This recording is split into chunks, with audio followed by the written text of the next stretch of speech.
야곱의 12아들들에 의해서 이스라엘의 12지파가 만들어지는 이야기를 우리가 지금 함께 나누고 있습니다. 특별히 요셉의 이야기를 통해서 이 형제들이 가나안으로부터 애굽으로 내려가는 그런 장면을 우리가 함께 보고 있습니다. 여러분, 우리가 신앙생활 하다가 어떨 때 우리에게 찾아온 질병 견디기 힘들지요. 그런데 그 질병 때문에 하나님, 저를 좀 도와주세요, 저를 고쳐주세요, 그 기도하고 주님의 도우심을 구하고 이렇게 하다가 처음에는 질병의 문제 때문에 기도하게 됐는데 나도 모르는 사이에 신앙이 이만큼 자랐어요. 그 신앙이 자라고 기도하는 과정에 하나님의 치유의 역사를 경험을 하고 그 아픔을 겪을 때는 하나님, 왜 나에게 이런 질병을 주셨어요?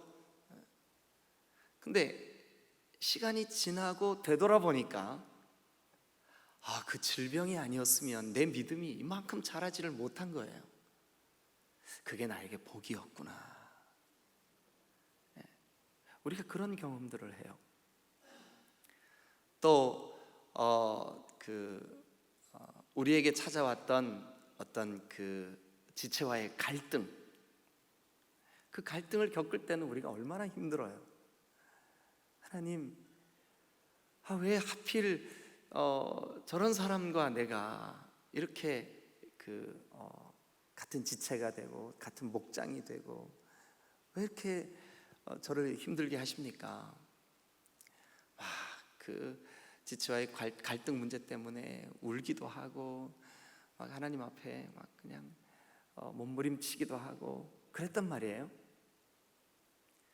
그런데 그런 나를 하나님은 계속 뭐라 그러시냐면 네가 깎여야 돼, 네가 먼저 손을 내밀어, 네가 용서를 구해, 막 이렇게만 말씀하시는 거예요. 그럼 어떨 때 하나님, 내가 뭘 잘못했다고 나한테 그러세요?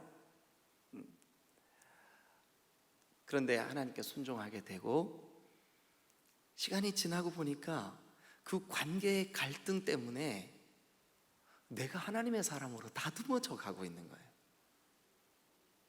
그래서 결국 나중에 되돌아보니까 하나님 잘하셨습니다. 하나님 잘하셨습니다. 예를 하나 들고 이 말씀을 같이 나누겠습니다. 어떤 목사님 두 분이 같이 짝을 지어가지고 복음을 전하러 가다가 어떤 꼬맹이 애가 한 10-30살밖에 안 된 아이가 세상에 귀신이 들려가지고요, 눈동자가 풀렸어요. 이렇게 흐리멍덩하게. 그런데 이 아이한테 가까이 다가가기만 하면 이 아이가 점을 쳐주는데 아주 쪽집 깬 거예요. 그 아이도 너무 불쌍하지만 그 아이에게 오는 사람들의 어리석음이 너무 가슴이 아파가지고 이 목사님 두 분이 그 아이에게 가까이 다가가가지고 이 더러운 귀신아, 나사렛 예수 그리스도 이름으로 명하노니 떠나가라. 그랬더니 이 아이에게서 귀신이 떠나가 버렸어요. 근데 이 아이의 뒤에서 사람들이 점을 치고 내는 복채를 받아 챙기던 주인이 자기의 돈벌이가 없어진 것을 알고는 가까운 경찰서에 이 목사님 두 분을 고발해버린 거예요. 경찰들은 자초지종을 알아보지도 않고 이 목사님 두 분을요 현장에서 탁 결박해가지고 데리고 경찰서로 데려가 버렸어요. 근데 보니까 이 목사님 두 분이 자기 나라 사람들도 아닌 거예요. 자기 고장 사람들도 아닌 거예요. 막 경찰들이 발길질도 하고 때리기도 하고 감옥에 가둬버렸어요. 이 목사님 두 분 입장에서 볼 때는 잘못한 게 뭐가 있습니까? 너무 억울하게 감옥 속에 갇힌 거예요. 기왕에 이렇게 된 거 우리 둘이 예배나 드리자. 둘이 막 무릎 꿇고 앉아가지고 불길 같은 성신이요. 그런데 성령께서 그 감옥 한가운데 역사해 주셨어요. 갑자기 감옥의 문이 막 흔들리고 감옥에 잠겨졌던 문이 쫙 열리던데 막 그 죄수들이 막 도망을 가고 그 감옥을 지키던 간수들이 와가지고 막 어떻게 해야 될지를 모르는 거예요. 그 지키던 간수가 아유 우리가 어떻게 해야 되겠냐고 오히려 이 목사님 두 분에게 무릎을 꿇고 도움을 청하는 거예요. 목사님 두 분이 주 예수를 믿으시오. 그리하면 그대와 그대의 집이 구원을 받을 거요. 그래 이 간수가 그렇습니까? 그럼 우리 집에 오셔서 우리 집 식구들을 좀 침례를 베풀어 주시고 우리에게도 복음을 전해 주십시오. 그 예수님을 영접했어요. 그 온 집이.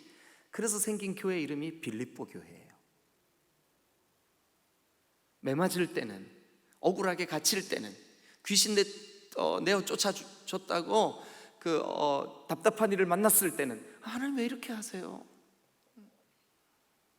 그런데 지내놓고 보니까 그 지역에, 그 땅에 교회를 세우시려고 하시는 하나님의 뜻이 있으셨던 거예요.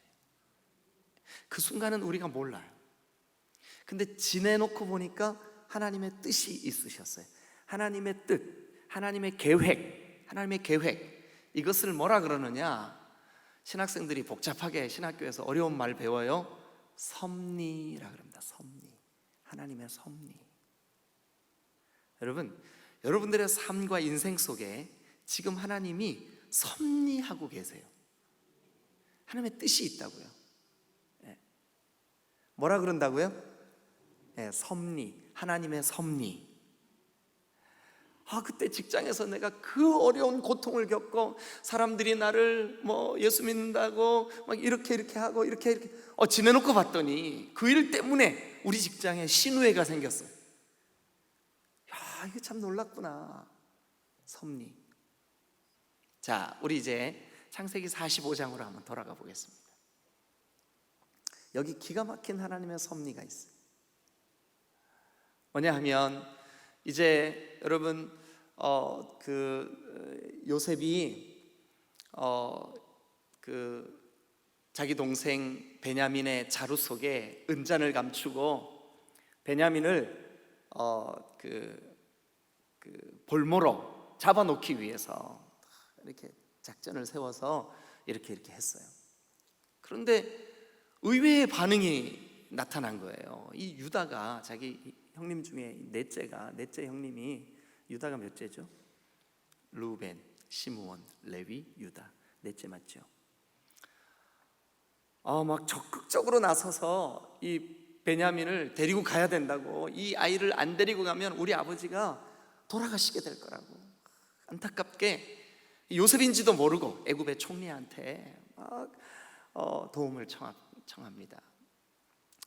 그 형님의 적극적인 변호, 베냐민을 지키기 위한 아주 간절한 간구, 거기에 마음에 감동을 받은 요셉이 더 이상 참지를 못하고 형님들에게, 형님들, 제가 요셉입니다. 아니, 형님들이 지금 이 상황이 믿을 수 있어요, 없어요? 지금 이 형님들은 가뭄 때문에, 극심한 가뭄 때문에 양식 구하러 애굽에 와 있어요. 애굽은 이 가나안 땅, 이스라엘 땅과는 비교할 수 없는 선진국이었었어요. 그 당시에 어마어마한 대제국이었었다고요. 근데 그 대제국의 총리, 바로의 막강한 권력을 가지고 애굽의 주인이 되어 있는 그 총리가 지금 누구라고 말하는 거예요? 요셉이라고 말하는 거예요. 얼마나 놀랬겠습니까? 어리둥절하고 어안이 벙벙해 있는 이 형님들이 어쩔 줄을 몰라 하고 있는데, 요셉이, 자, 이제 우리가 45장은 조금 앞부분을 살펴봐야 돼요. 왜냐하면 이 요셉이 얼마나 그 마음에, 여러분 지금 17살에 애굽에 팔려온 이 요셉이 나이 40이 되었어요. 나이 40이. 요셉이 시종하는 자들 앞에서 그 정을 억제하지 못하여 소리질러 모든 사람들에게 물러가라. 여기 이 형제들을 제외하고 나머지 사람들은 다 좀 나가 있어라, 물러가라. 그리고 형제들을 앞에서 자기를 알립니다. 요셉이 큰 큰 소리로 울면서 형님들, 내가 바로 요셉입니다. 내가 요셉입니다. 내 아버지께서 아직 살아계십니까? 얼마나 놀랬겠어요, 그죠? 그러면서 4절에 보니까 요셉이 형들에게 이르되 내게로 좀 가까이 오십시오. 그들이 요셉에 가까이 나아가니까 이렇게 말합니다. 나는 당신들의 아우 요셉입니다. 그러면서 그 다음 스토리를 여러분들의 입으로 한번 읽어보세요. 기가 막힌 고백을 합니다. 자, 4절 끝에부터 당신들이 시작. 당신들이 애굽의 판자라. 당신들이 나를 이곳에 팔았다고 해서 근심하지 마소서. 한탄하지 마소서. 하나님이 생명을 구원하시려고 나를 당신들보다 먼저 보내셨나이다. 형님들이 나를 배반했다고, 형님들이 나를 애굽에 팔았다고 한탄하지 마소서. 누가 이렇게 하셨다고요? 하나님이 뭐 하려고요? 생명을 구원하시려고. 자, 여러분들이 성경에다가 밑줄을 그으세요. 하나님이 무엇 하시려고 이렇게 하셨습니다. 이것을 뭐라 그러느냐? 하나님의 섭리. 하나님의 섭리. 자, 이 하나님의 섭리를 믿는 신앙, 이것을 뭐라 그러느냐 하면 섭리신앙이라 그러는 거예요. 섭리신앙. 이 일에 하나님의 섭리하심이 있구나. 섭리신앙이라 그러는 거예요. 여러분, 우리가 예수님을 진정으로 믿는 사람, 예수님의 주 되심이 여기에 깊이 깨달아진 사람은 틀림없이 뭐를 믿어야 진짜 신앙이냐 하면 하나님은 섭리하시는 분이시다. 하나님은 내 인생도 섭리하신다. 믿으시면 아멘. 당연히 우리 교회에 대하여서도 하나님이 섭리하신다. 믿으시면 아멘. 여러분, 오늘까지 우리 박문수 목사님을 통하여서 여러 가지 피눈물을 흘리는 과정을 거쳐서 오늘 여기까지 오게 하신 그 하나님의 섭리가 있다, 이걸 믿는 거예요. 이게 바로 섭리신앙이에요. 섭리신앙. 그러면 여러분 개인도 마찬가지예요. 여러분들이 그동안 인생에 여러 가지 어려움을 겪었고 여러 가지 내가 이해하지 못하는 일들을 겪었는데 이 지내놓고 보니까 나를 겸손하게 하시려고, 나를 더 하나님만 전적으로 의지하게 하시려고 하나님이 이렇게 인도하신 하나님의 섭리가 있으셨구나. 이 사실을 믿는 신앙, 무슨 신앙이요? 섭리신앙이라는 거예요. 섭리신앙. 여러분, 오늘 저는 이 45장을 통해서 하나님의 섭리를 진실로 믿는 섭리신앙이 가지고 있는 세 가지 특징을 여러분들에게 좀 말씀을 드리려고 그래요.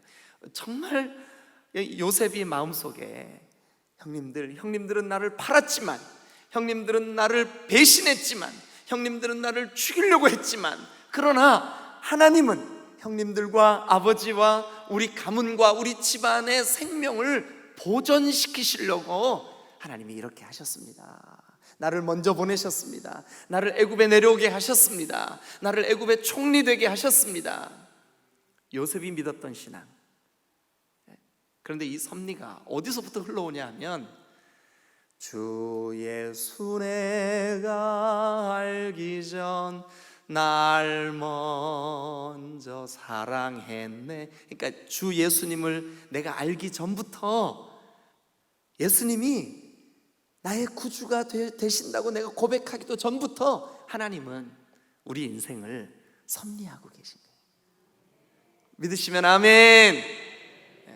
그러니까 오늘 우리가 이렇게 한 지체된 거, 우리가 이렇게 만남이 이루어진 거, 누구의 섭리 안에 있는 걸까요? 자, 그러면 섭리신앙의 특징 세 가지를 말씀드리겠습니다. 첫 번째는 섭리신앙의 특징입니다. 자, 이제 7절 말씀부터 한번 보겠습니다. 하나님이 그 큰 구원으로 당신들의 생명을 보존하고 당신들의 후손을 세상에 두시려고, 그러니까 하나님이 우리 집안을 구별해서 이스라엘 족속을 만드시려고, 하나님이 하나님의 백성 만드시려고, 하나님이 택한 하나님의 구원의 섭리를 이루시려고 나를 당신들보다 먼저 보내셨습니다. 그리고 이제 8절, 자, 같이 읽겠습니다. 시작. 그런즉 나를 이리로 보낸 이는 당신들이 아니요, 누가 했다고요? 하나님이시라. 야, 여러분, 거기 밑줄을 그어 놓으시고, 섭리신앙의 첫 번째 특징은 뭐냐면 이 일을 하나님이 행하셨다고 믿는 거예요. 그게 섭리신앙의 첫 번째 특징이에요. 이 일을 오늘 저와 여러분들의 만남, 저와 여러분들이 오늘 이곳에 있게 하신 거, 저와 여러분들이 디딤돌 교회 지체되게 하신 거, 디딤돌 교회가 오늘까지 지금 여기까지 있게 하신 거 누가 하셨다고 믿는 거예요? 하나님이 하셨다고 믿는 거예요. 그 과정 속에 요셉은 배신당했습니다. 그 과정 속에 요셉은 억울한 일을 만났었습니다. 그 과정 속에 요셉은 죽을 것 같은 위기를 넘겼습니다. 그 과정 속에 요셉은 숱한 마음의 상처를 받았습니다. 그런데 그때는 몰랐어요. 왜 내가 이 눈물을 흘려야 돼? 왜 내가 이 답답한 일을 만나야 돼? 그때는 몰랐어요. 지금 이 자리에 참석하신 여러분 중에 혹시 삶에 답답하고 곤고한 일을 지나고 있는 분들 계세요? 하나님, 저 힘들어요. 지난밤 그 고민 때문에 밤잠을 이루지 못하고 뒤척거리다가 이 새벽 주님 앞에 달려오신 분들 계세요? 여러분 기억하시길 바랍니다. 아, 지금 내 인생을 하나님이 섭리하고 계시는구나. 네. 여러분, 섭리신앙의 첫 번째 특징은 지금 내가 겪고 있는 이 일을 하나님이 행하고 계신다고 굳게 믿는 거예요. 지금 내가 당하고 있는 이 일을 하나님이 행하고 계신다고 굳게 믿는 거, 이게 섭리신앙의 첫 번째 특징입니다. 여러분, 사실 코로나가 발병하여 온 세계가 엉망이 된 듯한 지금 이 시점, 무엇보다도 한국 교회는 교회가 온 사회에 마치 혐오 집단처럼 그렇게 여겨지는 이 시대에 우리 믿는 사람들의 마음속에 이런 의문이 있어요. 하나님, 왜 코로나가 발생했습니까? 왜 한국 교회가 이런 창피함을 당해야 됩니까? 사회로부터 왜 이런 대접을 받아야 됩니까? 우리는 지금은 답을 잘 몰라요. 어쩌면 하나님이 한국 교회의 잘못되었던 신앙을 바로잡으시기 위하여 이 시대를, 이 코로나를 사용하고 계신다면 이 섭리하심은 재앙이 아니라 복인 줄로 믿습니다. 그 옛날 하박국 선지자는 하나님, 어떻게 바벨론을 들어서 우리를 이렇게 치실 수가 있습니까? 이런 전쟁이 일어나서 우리를 이렇게 책망하실 수 있습니까? 이해하지 못했어요. 그러나 비록 무화과 나뭇잎이 마르고 포도 열매가 없고 감람나무의 그 소출이 그치고 외양간에 송아지가 없어도 나는 내가 믿는 하나님이 내 인생과 우리 민족과 우리 교회를 섭리하고 계신다고 믿기 때문에 난 여호와로 즐거워하리. 난 여호와로 즐거워하리. 난 구원의 하나님을 인해 기뻐하리로다. 이게 섭리신앙을 믿는 바른 신앙의 고백입니다. 여러분, 우리는 하나님을 우리에게 우리 인생에 내가 기대하고 원하는 대로 물질적으로 잘 되고 가정이 잘 되고, 여러분 진짜 신앙은 그걸 기대하는 게 아니에요. 하나님, 내 인생을 섭리해 주세요. 믿으시면 아멘. 하나님, 내 인생을 섭리하고 계십니다. 믿으시면 아멘. 이게 진짜 믿음인 줄로 믿으시길 축원합니다. 섭리신앙의 첫 번째 특징, 하나님이 행하셨구나, 또 하나님이 행하고 계시는구나. 두 번째, 섭리신앙의 중요한 특징. 자, 이제 요셉이, 형님들, 하나님이 이렇게 하셨습니다. 하나님이 나를 바로에게로 보내셨고 하나님이 애굽의 주인으로 나를 이렇게 세워놓으셨습니다. 자, 9절, 당신들은 속히 아버지께로 올라가서 아뢰기를, 아버지의 아들 요셉이 애굽의 총리가 되었습니다. 하나님이 애굽의 총리로, 전국의 주인으로 이렇게 세우셨습니다. 지체 말고 이곳으로 내려오십시오. 아버지의 아들들과 아버지의 손자들과 아버지의 양과 소와 모든 소유가 이제 더 이상 이 기근에 의하여 굶주리지 않아도 됩니다. 그러면서 여러분, 이 요셉이 중요한 말을 합니다. 10절. 자, 흉년이 아직 5해나 남았으니 내가 거기서, 내가 이 고센 땅에서, 이 애굽 땅에서 아버지를 복량하리라. 그러면서 하는 말이, 아버지와 아버지의 가족과 아버지께 속한 모든 사람, 그러면 거기 누구도 포함될까요? 자기를 죽이려고 했고 팔아먹었고 배신했고, 정말 인생의 말로 표현할 수 없는, 잊을 수 없는 형들의 정말 이게 악행이죠, 악행. 예. 오죽했으면 그 형들의 일을 잊게 해주신 하나님께 감사함으로 아들의 이름을 므낫세라고 지었어요. 므낫세. 하나님이 잊어버리게 하셨다. 얼마나 이 마음의 상처가 컸으면 그랬겠습니까? 근데 여기 여러분, 우리가 함께 보고 있는 11절을 보니까 그 형님들을 포함한 모든 아버지의 가족들, 나중에 우리가 성경을 보면 알겠지만 70명이에요. 70명 70명의 가족들을 부족함이 없도록 제가 돌보겠습니다. 그럼 그 말은 뭘까요? 여러분, 형님들에 대한, 형님들을 향한 그 아픈 상처조차도 섭리신앙의 두 번째 특징이 뭐냐? 조건 없는 용서입니다. 조건 없는 용서. 섭리신앙을 믿는 사람의 두 번째 특징이 뭐냐? 첫 번째 특징은 하나님이 하셨습니다. 두 번째 특징은 조건 없는 용서예요. 조건 없는 용서. 여러분, 요셉이 어떻게 아무 조건 없이 형들을 부둥켜 안고 형들을 용서하고 형들을 향하여 마음의 문을 활짝 열고 형들을 받아들이고, 어떻게 그럴 수 있어요? 17살 아무것도 모르는 철부지일 때 자기를 죽이려고 했던 형들, 자기를 팔아먹어버렸던 형들, 아버지를 속이고 거짓말로 요셉이 죽었다고 했던 형들, 아니 그 형들 때문에 정말 이 말 다르고 음식 다른 애굽에 내려와가지고 종살이를 하고 거기서 또 억울한 일을 만나서 감옥에 갇히고 얼마나 고통스러운 세월을 보냈습니까? 얼마나 고통스러운 세월을 보냈습니까? 그런데 여러분, 이 성경을 한번 보세요. 형님들에 대하여 요만큼도 앙금이 남아있질 않아. 형님들에 대하여 요만큼도 그 상처와 쓴뿌리가 지금 형님들과의 재회를 방해하지 않고 있어요. 그렇습니다, 여러분. 섭리신앙의 중요한 두 번째 특징이 뭐냐 하면 조건 없는 용서예요. 조건 없는 용서. 여러분, 우리 자신을 한번 생각해 보세요. 예수 그리스도에게 받은 십자가의 은혜, 예수 그리스도에게 받은 우리의 조건 없는 용서함을, 죄사함을 받은 것을 한번 생각해 보세요. 우리가 지체에 대하여, 우리가 다른 타인에 대하여, 형제 자매에 대하여, 혹시 가족들에게 버림받아서 고통스럽게 인생을 지내온 어린 시절에 상처가 있는 분들 계세요. 잘 기억하세요. 하나님의 섭리를 믿는다면 예수님처럼 우리도 조건 없이 용서할 수 있는 사람 될 줄로 믿습니다. 혹시 여러분들의 신앙 속에, 지나간 세월 속에 아직도 한숨을 크게 내쉴 때 그 고통스러운 상처가 여러분 안에 아픔으로 도사리고 있는 분들이 계시면 이것 기억하십시오.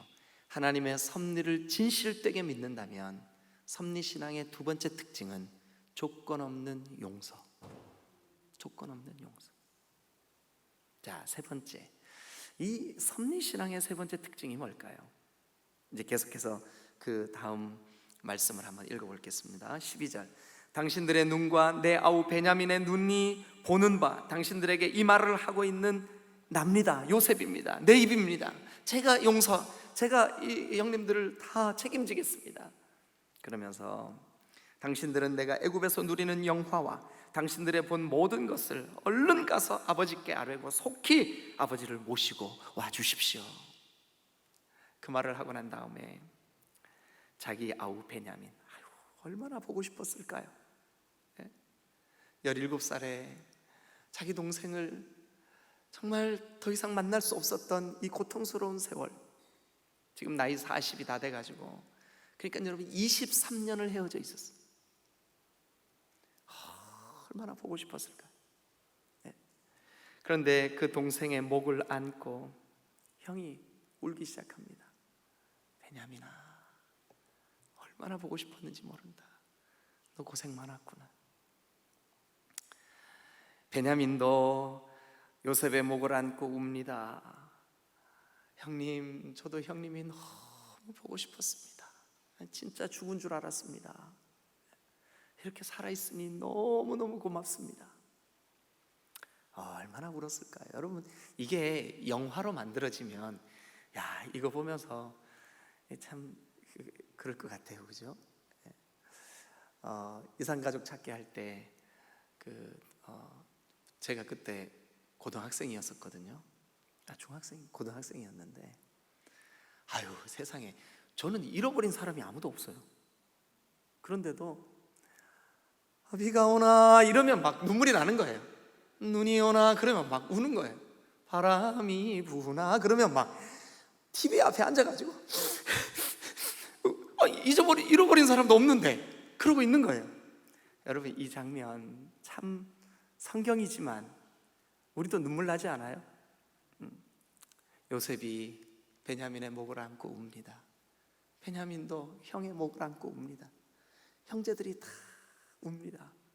여러분, 그런데 그 눈물이 어떤 눈물인 줄 아세요? 지난 20년을 녹아내리게 하는 눈물이에요. 지난 20년 섭리신앙의 두 번째 주제인 용서가 확인되는 눈물이에요. 그래서 여러분, 섭리신앙은 눈물이 있습니다. 예? 섭리신앙의 세 번째 특징이 뭔지 아십니까? 감동과 눈물이 있다는 거예요. 간증과 고백이 있다는 거예요. 여러분, 섭리신앙은 언제든지 감동이 있어요. 눈물이 있어요. 간증이 있어요. 그렇습니다. 여러분, 우리가 진정으로 하나님의 섭리하심을 믿는다면, 지내놓고 그때 하나님 그래서 그렇게 은혜를 주셨구나, 아니 이 간증을 할 때 어떻게 눈물이 나지 않을 수가 있습니까? 어떻게? 예수님, 내 영혼 살리시려고 이런 우리 가정에 어려움을 주셔서 주님 앞에 찾아 나오게 하셨습니다. 여러분, 이 섭리신앙의 세 번째 특징이 뭐냐? 눈물과 간증을 주신다는 거예요. 여러분, 그래서 15절을 보니까 요셉이 또 형들과 입 맞추고 안고 우니, 아니 사실은 원수지간이라야 맞잖아요. 그런데 안고 웁니다. 입 맞추며 웁니다. 형들도 웁니다. 동생도 웁니다. 그렇습니다. 여러분, 섭리신앙의 세 번째 특징이 뭐냐 하면 간증이 있다는 거예요. 간증이 있다는 거예요. 사랑하는 여러분, 여러분들의 신앙에 끊임없는 감동의 간증이 있게 되시기를 주님의 이름으로 축원합니다. 하나님이 그래서 이렇게 하셨구나. 여러분, 섭리신앙의 세 가지 특징 짚어드렸습니다. 하나님이 그렇게 하셨구나. 첫 번째 특징, 조건 없는 용서가 돼요. 용서가 내가 용서해야지 한다고 용서가 되는 게 아니라 까닭 없이, 이유 없이 용서가 되는 거예요. 용서가 나도 모르게 용서가 되는 거예요. 섭리신앙의 두 번째 특징. 섭리신앙의 세 번째 특징, 감격스러운 눈물과 간증이 있게 되는 거예요. 왜냐? 하나님의 섭리를 믿으니까. 여러분, 오늘 여러분들 속에, 여러분들이 지금 이 자리에 나와 앉아 있는 거, 예수님을 나의 구주로, 나의 하나님으로 믿고 있는 거, 여러분들에게 이 소중한 지체를 주신 거, 여러분들에게 오늘까지, 여러분 우리 디딤돌 교회와 함께 여기까지 있게 하신 거 하나님의 섭리인 줄로 믿습니다. 그래서 여러분들에게도 간증과 눈물이 회복되시기를, 그 은혜와 성령 충만이 회복되시기를 주님의 이름으로 축원합니다. 여러분들에게도 조건 없이 누구에게 대하여든 용서가 될 수 있는 그런 신앙이 되시기를 주님의 이름으로 축원합니다. 하나님이 이렇게 하셨구나, 이 사실을 믿으시기를 주님의 이름으로 축원합니다. 기도하시겠습니다.